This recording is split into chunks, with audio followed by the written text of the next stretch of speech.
আগস্টের 4 তারিখে অসহযোগ আন্দোলনের প্রথম দিন চট্টগ্রাম নগরীর বিভিন্ন এলাকায় বিক্ষোভকারী পুলিশ ও সরকার সমর্থকদের মধ্যে দফায় দফায় সংঘর্ষে ছাত্রলীগ ও আওয়ামী লীগের নেতাকর্মীদের হাতে বন্দুক, পিস্তল সহ নানা আগ্নেয়াস্ত্র দেখা যায়।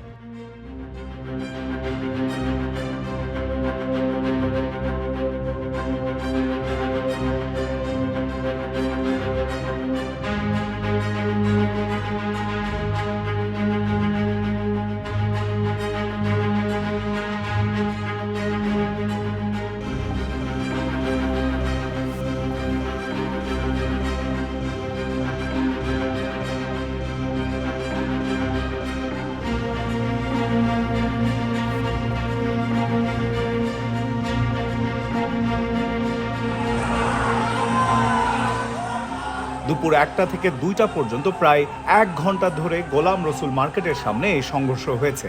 সেই সময় প্রচণ্ড গুলির শব্দ, ককটেল বিস্ফোরণের শব্দ শোনা যায়।